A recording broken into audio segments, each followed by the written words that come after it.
Hello students, today we are going to start Geography NCERT series। आज से हम लोग Geography NCERT श्रृंखला को शुरू कर रहे हैं और इसमें हम लोग शुरू कर रहे हैं क्लास 7th की Geography बुक जिसका नाम है Our Environment and the first chapter name is also Environment। जो पहले चैप्टर का नाम है वो भी क्या है, इन्वायरमेंट नाम है। तो आइए यहाँ पर देखते हैं सबसे पहले कि इन्वायरमेंट कहते किसे हैं। इन्वायरमेंट का मतलब होता है पर्यावरण। पर्यावरण किसे कहते हैं? तो पर्यावरण दो शब्दों से मिलकर बना है, परिधन आवरण। परिधन आवरण, परि का मतलब होता है चारों ओर, आवरण का मतलब होता है ढका हुआ। तो इसका अगर हम इस तरह से देखें तो हम कह सकते हैं कि अगर कोई व्यक्ति है और चारों तरफ से जो भी चीज़ें उसे घेरे हुई हैं वो सब क्या हैं, पर्यावरण का ही भाग है। अर्थात हम कह सकते हैं कि जो इन्वायरमेंट है, anything that surrounds any living organism is called environment. Anything that surrounds any living organism is called environment. और आपकी एनसीईआरटी बुक में लिखा हुआ है कि whatever you see in your surroundings is called environment. Environment is derived from French word environ, which means encircle or surroundings. Environment का मतलब जो फ्रेंच वर्ड से लिया गया है environ से, जिसका मतलब होता है encircle अर्थात घिरा हुआ या फिर surrounding। तो जो भी आप अपने आसपास देखते हैं वो सब क्या है, इन्वायरमेंट। जैसे मान लीजिए आप बैठे हुए हैं तो आप देख रहे हैं कि आपके ऊपर एक पंखा लगा है, वो भी इन्वायरमेंट का पार्ट है। इधर पोस्टर लगा है, वो भी इन्वायरमेंट का पार्ट है। यहाँ पर एक पेड़ लगा हुआ है, ये भी क्या है, इन्वायरमेंट का पार्ट है। जिस ज़मीन पर बैठे हैं वो भी इन्वायरमेंट का पार्ट है। जो हवा आपको लग रही है वो भी इन्वायरमेंट है। तो जो भी चीज़ें आपके चारों तरफ हैं वो सब क्या है, सारी की सारी चीज़ें इन्वायरमेंट है। What you see in your surrounding is called environment. इसको हम एक और तरह से डिफाइन कर सकते हैं। We can say that everything which surrounds us is called environment. In simple words, we can say that everything which surrounds us is called environment. और प्रत्येक चीज़ जो हमें घेरे हुए है क्या है, environment। तो आपको environment का मतलब समझ में आ गया होगा। Next is components of environment. Natural, human-made, human. Components of environment means पर्यावरण के घटक, अर्थात इन्हीं से मिलकर पर्यावरण बना हुआ है। नेचुरल, ह्यूमन मेड और ह्यूमन। नेचुरल में कौन कौन होंगे, living things, land, air, water. And human made, जो ऐसा पर्यावरण जो ह्यूमन मेड है, कौन, industries, monuments, roads, bridge, buildings and parks. Human, individual, family, community, religion, educational, economic, political situations. इसका मतलब ये हुआ कि ये कंपोनेंट्स हैं, ये घटक हैं जिनसे मिलकर हमारा पर्यावरण बना हुआ है, कंपोनेंट्स ऑफ इन्वायरमेंट। और एक और तरह से हम इन्वायरमेंट को डिफाइन करते हैं जिससे कि हमें पता चल सके कि बायोटिक और एबायोटिक कंपोनेंट्स क्या होते हैं। बायोटिक एंड एबायोटिक कंपोनेंट्स क्या होते हैं। तो what is environment? Total sum of all biotic and abiotic components in our surrounding is known as environment. Biotic components are human beings, animal, birds and all plants. It's mean biotic means the world of living organisms, अर्थात जो भी जिनके अंदर भी जीव है वो किसके अंतर्गत आएंगे, बायोटिक। चाहे वो प्लांट्स हों, एनिमल्स हों या फिर ह्यूमन बीइंग हों, बर्ड्स हों, कोई भी हो, जो जहाँ पर जीवन है वो कौन होंगे, बायोटिक। तो जाहिर सी बात है एबायोटिक कौन हो जाएंगे, the world of non living elements. Abiotic components are water, air, land, light, temperature। ये सब क्या होंगे, abiotic components। Next is types of environment। तो natural environment and human environment। तो what is natural environment? Natural environment means all living and non-living things occurring naturally, meaning not because of human। अर्थात ऐसे भी natural environment means all living and non living things, जितनी भी जीवित या फिर जैव या फिर अजैव चीज़ें हैं, ऑकरिंग नेचुरली, जो खुद से घटित हो रही हैं और उनमें किसी प्रकार का मनुष्य के कारण नहीं हो रहा है वो। अर्थात जैसे सॉइल बन रही है तो सॉइल खुद से बन रही है, अर्थात एयर है तो एयर खुद से चल रही है, अर्थात टेम्परेचर आ रहा है तो टेम्परेचर खुद से आ रहा है। तो ये सब नेचुरल इन्वायरमेंट है। किसके पार्ट हैं ये, नेचुरल इन्वायरमेंट। लैंड है तो वो किसके खुद से है, मतलब उसमें किसी प्रकार का मनुष्य का योगदान नहीं है। तो वही मतलब हुआ कि natural environment means all living and non living things occurring naturally, meaning not because of humans. तो इसका मतलब क्या हुआ नेचुरल। एनसीईआरटी को थोड़ा सा देख लेते हैं। Land, water, plants and animals comprise the natural environment. Land, water, air, plants, अब इनमें किसी में भी मनुष्य का मतलब मनुष्य के कारण नहीं हो रहे हैं। ये किसके कारण हो रहे हैं? ये खुद नेचुरली अगर हो रहे हैं, इसलिए इनको क्या कहा जाता है? Natural environment. तो नेचुरल एनवायरनमेंट में कुछ टर्म है जो हमें पढ़ना है। The first one is lithosphere. तो what is lithosphere? Lithosphere is solid crust और the hard top layer of the earth. Sphere is the lithosphere is the outer solid crust of earth. Lithosphere is the solid crust or the hard top layer of the earth. इसका मतलब क्या हुआ? इसका मतलब ये हुआ कि जैसे हमारी पृथ्वी है, इंटीरियर ऑफ द अर्थ जब हम पढ़ेंगे तो हम उसको 3 भागों में बांटेंगे। जैसे मान लीजिए यहाँ से सेंटर से यहाँ से इतना निकाल लेते हैं, तो ये जो बाहर ये पार्ट यहाँ से निकला, तो ये जो पार्ट होगा ऊपर का, इसको हम बोलेंगे क्रस्ट। बीच वाले पार्ट को बोलेंगे मेंटल, और जो ये नीचे का पार्ट होगा इसे बोलेंगे कोर। ये डिटेल में पढ़ेंगे हम आगे। Crust, mental, core. तो क्रस्ट के बाद मेंटल, फिर कोर। तो जो क्रस्ट का पोर्शन है, इसमें जो अपर सॉलिड पार्ट है, जो इसमें अपर सॉलिड पार्ट है, वही उसी को क्या कहते हैं? लिथोस्फीयर। मतलब outer solid crust, outer solid crust of earth is known as lithosphere. और lithosphere is the solid crust और the hard top layer of the earth, interior of the earth. समझ पाए आप? जैसे मान लीजिए ये, तो ये बाहर, फिर इसमें 3 लेयर है कुल मिलाकर। तो ये जो बाहर की लेयर है इसको बोलते हैं क्रस्ट, बीच की लेयर है इसको बोलते हैं मेंटल, और इसको बोलते हैं कोर। इसको इंटीरियर ऑफ द अर्थ। और इस कैसे इसको हम लोग जान पाए कि कहाँ पर कौन सी अर्थ में किस तरह की क्या क्या चीज़ें पाई जाती हैं, तो इसको हम लोग आगे डिस्कस करेंगे। आगे के चैप्टर्स में ये सारी चीज़ें दी हुई हैं। तो लिथोस्फीयर समझ में आया? Lithosphere is the solid crust of the hard top layer of the earth. It is made up of rocks and minerals and covered by a thin layer of soil. सब समझ रहे होगे आप? It is an irregular surface with various landforms such as mountains, plateaus, plains, valleys, etc. Landforms are found over the continents and also on the ocean floor. Landforms are found over the continents, ये over the continents पाए जाते हैं, और also on the ocean floor. Ocean floor मतलब जो ocean का तली है, जो समुद्र की तली है, उसके नीचे ही पाए जाते हैं। तो लिथोस्फीयर समझ में आया होगा।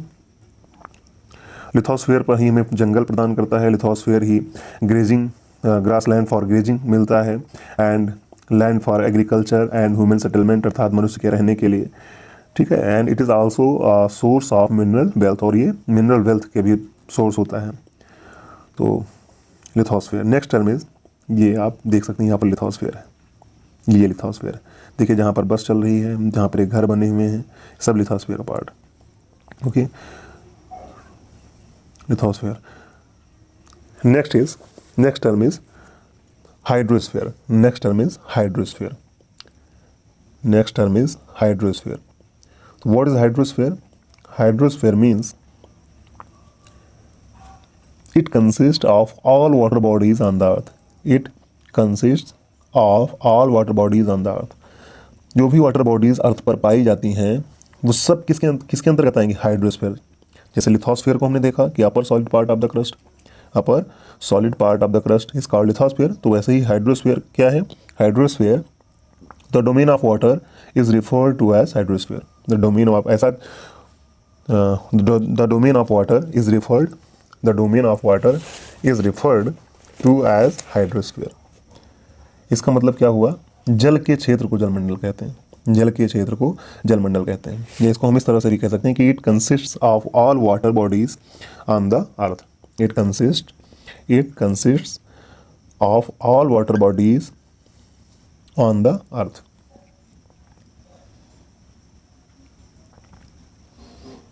नेक्स्ट इज, अब यहाँ पर देख सकते हैं आपकी वाटर बॉडीज कौन कौन सी हैं। रिवर्स हैं, लेक्स हैं, सीज हैं, ओशंस हैं। It is essential for our living organism. जाहिर सी बात है बिना पानी के जीवन संभव नहीं है। फिर उसके बाद में the atmosphere. Next is atmosphere. तो व्हाट इज एटमॉस्फेयर? आप लोग जानते होंगे what is atmosphere. The atmosphere is the thin layer of the air. The atmosphere is the thin layer of the air that surrounds the earth. Atmosphere जो है वो क्या है? Atmosphere is the thin layer of the earth that surround the earth. अर्थात पृथ्वी के चारों ओर फैली वायु की पतली परत को वायुमंडल कहते हैं। पृथ्वी के चारों तरफ फैली, पृथ्वी है मान लीजिए, ये अर्थ है, और इसके चारों तरफ फैली वायु की पतली परत को वायुमंडल कहते हैं। वायु की पतली परत को वायुमंडल कहते हैं। यही अब आप जब सोलर सिस्टम पढ़ेंगे, क्लास 6 में पढ़ेंगे, तो फर्स्ट चैप्टर है सोलर सिस्टम। तो solar system first chapter, earth in the solar system first chapter है। तो वहाँ पर जब आप पढ़ेंगे तो वहाँ पर देखेंगे कि बहुत जितने भी प्लैनेट्स हैं, 8 प्लैनेट्स हैं, वहाँ सब पर जीवन संभव नहीं है। उसका कारण क्या है? वहाँ पर एटमॉस्फेयर का ना होना।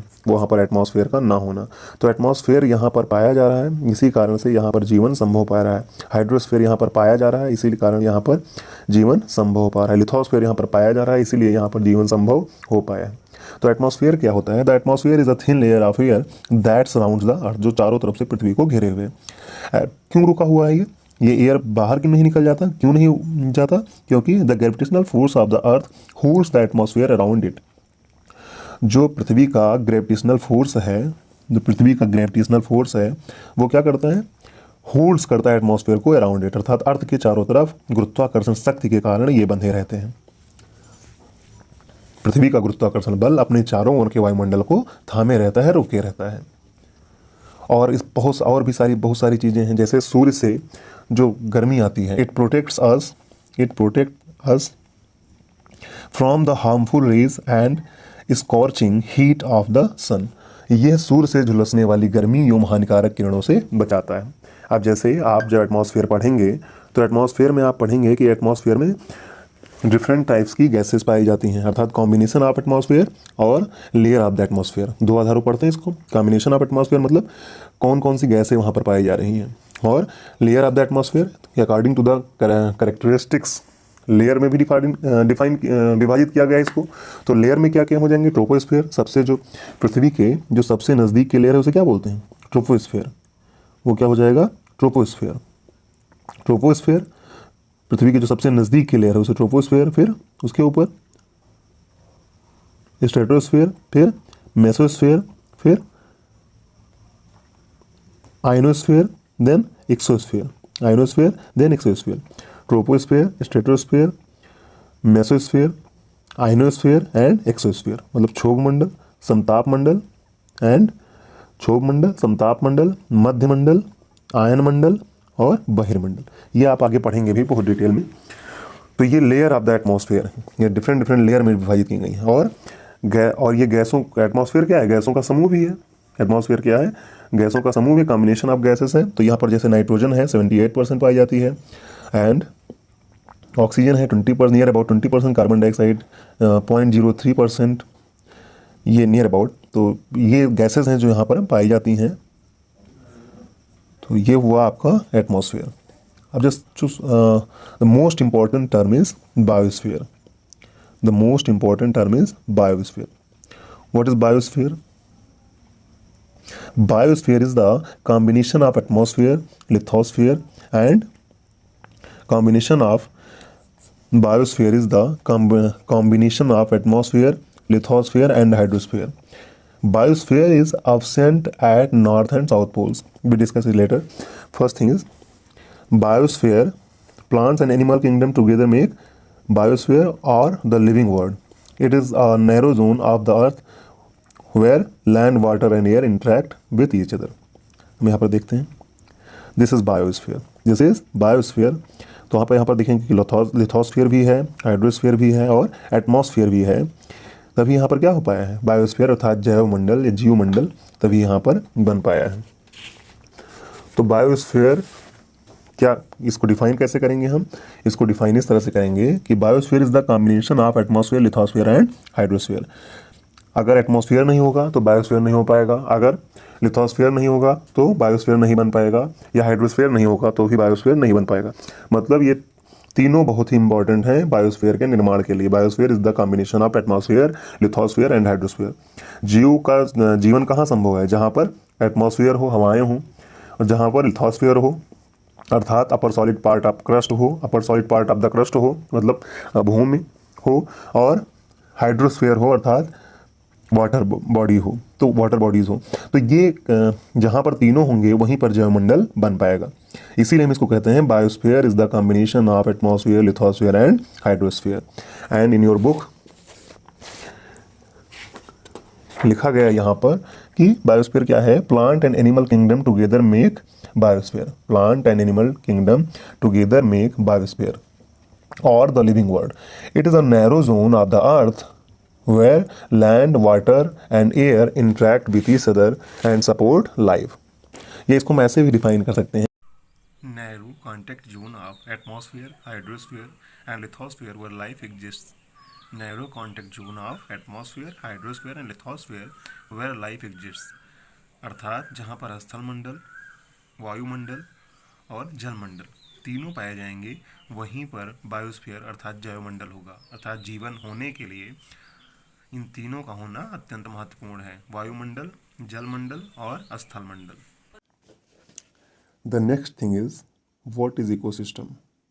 The ecosystem is the structural and functional unit of ecology where the living organisms interact with each other and the surrounding environment. तो इसका मतलब क्या हुआ कि जो इकोसिस्टम के अंतर्गत बायोटिक और अबायोटिक कंपोनेंट एक दूसरे के तरफ इंटरेक्ट होते हैं और एनर्जी फ्लो समझा जाता है वहाँ पर, बायो जियो केमिकल साइकिल को समझा जाता है किस तरह से वहाँ पर हो रहा है। जैसे अगर कोई पौधा है उसको कोई गोट खा लेती है, बकरी खा लेती है, तो उसी बकरी को फिर शेर खा लेता है और शेर की जब डेथ होती है तो डिकम्पोज होता है और वही एनर्जी कहाँ पर, फिर मिट्टी में मिल जाती है। तो ये है इकोसिस्टम। और इकोलॉजी क्या है, इकोलॉजी के अंतर्गत केवल हम बायोटिक और अबायोटिक कंपोनेंट्स के रिलेशनशिप को देखते हैं बस। तो ये इकोसिस्टम में थोड़ा और नज़दीक जाकर देखना है कि किस तरह से वहाँ पर पौधों सॉइल से किस तरह से न्यूट्रिएंट्स मिल रहे हैं पौधों को, और वो न्यूट्रिएंट्स किस तरह से जानवर में जा रहे हैं, एनिमल्स में किस तरह से जा रहे हैं। तो ये है इकोसिस्टम। और इकोलॉजी क्या है, केवल बायोटिक और एबायोटिक कंपोनेंट्स का रिलेशन देखना।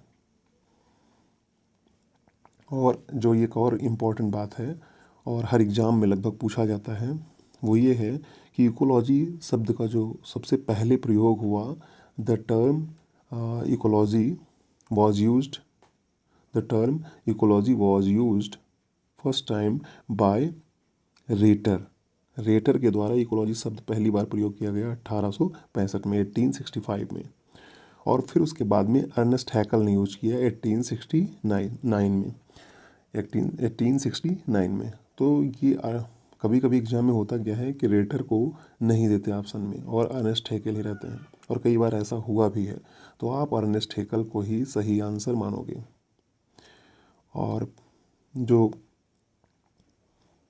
इकोसिस्टम वर्ड है इसको सबसे पहली बार प्रयोग किया था A.G. टांसले ने 1935, अर्थात इकोलॉजीज के बाद में टर्म आता है इकोसिस्टम, और 1935 में इसको सबसे पहली बार A.G. टांसले ने प्रयोग किया था। अच्छा, एक टर्म और अक्सर पूछा जाता है कि जो अगर मान लीजिए कि दो पारिस्थितिकी तंत्र आसपास हैं, तो वहाँ पर दो पारिस्थितिकी तंत्र आसपास हैं, जैसे मान लीजिए एक ग्रासलैंड है और दूसरा है फॉरेस्ट, तो दोनों के बीच का जो क्षेत्र होगा उसे हम बोलते हैं इकोटोन। अर्थात अगर दो इकोसिस्टम के बीच का जो क्षेत्र होता है, अगर दो इकोसिस्टम पास में है उनके बीच का जो क्षेत्र होता है उसे हम बोलते हैं इकोटोन।